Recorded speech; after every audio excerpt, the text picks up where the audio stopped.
Okay, so we are ready to apply our retouch color now. We have mixed it in our bowl. We mixed it thoroughly so there's no lumps, no bumps, no anything in there. We're in a part of the house where if we happen to get some on the floor, we can clean it up easily. We have on a t-shirt or a towel around our shoulders so that way in case some color falls, we're not going to be too worried about it, so don't wear your favorite thing.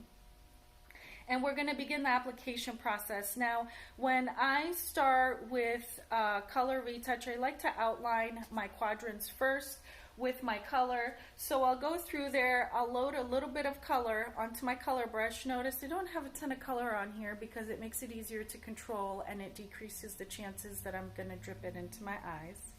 And then you're going to go through and you're going to apply this just to the new growth. So only to that new hair that doesn't match the rest of the hair, that's where we're going to apply it.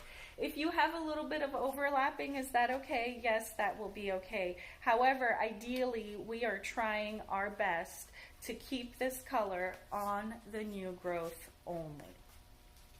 So I have gone through here and I have outlined my 4 quadrants with my color. So what that does for me is once these quadrants are outlined, I can take the clip out and it's still gonna stay in there. Okay?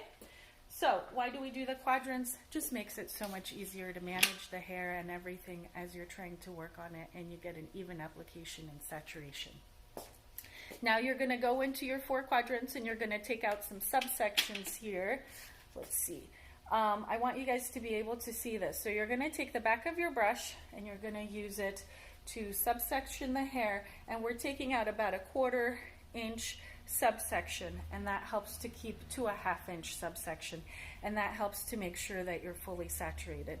You're going to go back on that section, you're going to apply to that new hair, and then you're going to come on the other side and apply to that new hair. We're going to get another subsection, and we're just going to keep going in these 1/4 inch to 1/2 inch subsections. Now it depends on the density of your hair. If you have thicker hair, if you have coarser hair, take smaller sections to make sure that it's evenly applied. If you have thinner hair, you can probably take a little bit of a bigger section because the product is still going to get through and it's going to saturate all of your hair. So I'm going to make sure now I'm going to work through this whole subsection until I get to the ear here, and then I'm also going to make sure that all of this hairline is thoroughly saturated. Okay? Now, once I finished with this section, I'm going to move myself over to the other section, and I'm going to begin to apply to that other section in the same manner that I did to this one.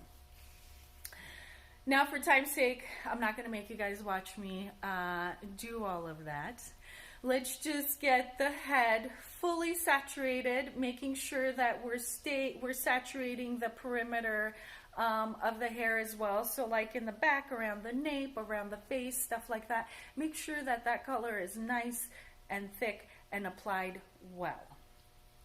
After you've applied your color, you're going to put on your processing cap and you will process for a full 45 minutes. Okay? Please set a timer on your phone. Use a timer if you have one. These are fun. And you're going to sit and you're going to wait for that to cook. And I will see you in 45 minutes.